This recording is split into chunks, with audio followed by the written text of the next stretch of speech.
রাস্তার বিভিন্ন স্থানে গর্ত, অনেক জায়গায় উঠে গেছে পিচ, কোথাও ভাঙা ইটের সলিংয়ে বেহাল সড়ক। বৃষ্টি হলে এ সড়কে চলাচলে দুর্ভোগ বেড়ে যায় কয়েক গুণ। ভাঙা সড়কের কারণে প্রতিনিয়ত ঘটছে দুর্ঘটনা। এ দৃশ্য রাজনগর থেকে বালাগঞ্জ পর্যন্ত প্রায় ১৭ কিলোমিটার সড়কের। সড়কটি দুই উপজেলার মানুষের প্রধান যোগাযোগের মাধ্যম হলেও দীর্ঘ ৯ বছরেও হয়নি তেমন সংস্কার। এর আগে সড়ক ও জনপথ বিভাগ রাস্তার বড় বড় ভাঙার স্থানে ইট ফেলে মেরামতের চেষ্টা করেন, কিন্তু ইটের সলিং ও বিভিন্ন স্থানে ভেঙে পড়েছে। রাস্তাটা খুব বেশি ভাঙা, রাস্তাঘাটে আমরা চলাফেরার খুব সমস্যা হয়। এবার বাচ্চা খাইতেও লেখা তো কোনো সময় একটা সাইকেল নিয়েও যাইতে পারেন না। কষ্টর শেষ নাই। যেমন দেখা যায় গাড়ি তুটলে যে ওটাই যখন তখন ডেলিভারি হয়ে যাব। রাস্তা ভেঙে যাওয়ায় ব্যাহত হচ্ছে ব্যবসা বাণিজ্য। পণ্যবাহী গাড়ি যাতায়াত করতে না পারায় বাড়তি ভাড়া গুনতে হচ্ছে বাজারে পণ্য আনা নেয়। এই রাস্তাটা হইলে আসলে অনেক মানুষ অনেক সুযোগ সুবিধা পাইতো, আমরা ব্যবসা বাণিজ্যের অবস্থা আরো ভালো হইতো। রাস্তার কারণে মাল আনতে হইলে আমরা অনেক পয়সা বেশি দেওয়া লাগে গাড়ি ভাড়া।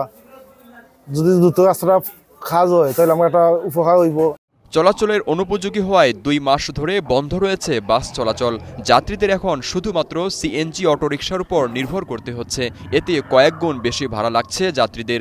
এমন ভাঙাচোরা রাস্তার সংস্কার করা না হলে বাস নামাতে রাজি নন বাস মালিকরা। বাস চলাচল ২ মাস ধরে বন্ধ হয়ে গেছে কি, আর সিএনজির ভাড়া এখন এক থেকে অনেক বাড়ি গেছে কি। ক্যারিয়ারও লাগে, গাড়ির বডিত লাগে। এতে গিয়া কোনো সংস্কার না করলে এমুকা গাড়ি চলার কোনো উপযোগী আমরা মনে করতাম না। এ সমস্ত কারণে আমরা গাড়ি বন্ধ রাখছি। আর ভাঙাচোরা রাস্তায় গাড়ি চালাতে গিয়ে দুর্ঘটনার পাশাপাশি নানা সমস্যায় পড়তে হচ্ছে বলে দাবি সিএনজি অটোরিকশা চালকদের। রাস্তাটা আজকে ৪-৫ বছর ধরে খাম হয় না। আমরা যে গাড়ি চালাই ভাই, একবার বালাগঞ্জ গেলে বাদে বাদে আবার ইচ্ছা না আইলে চাকার বেরিং যায় গিয়ে জমার বাদে আমরা আচার বিচারও খায় গাড়ি। কোনো সময় প্রায় নকি ভাঙে, স্কেল ভাঙে। আমরা বহুত কষ্ট করিয়ে রাস্তা বা চলতাম।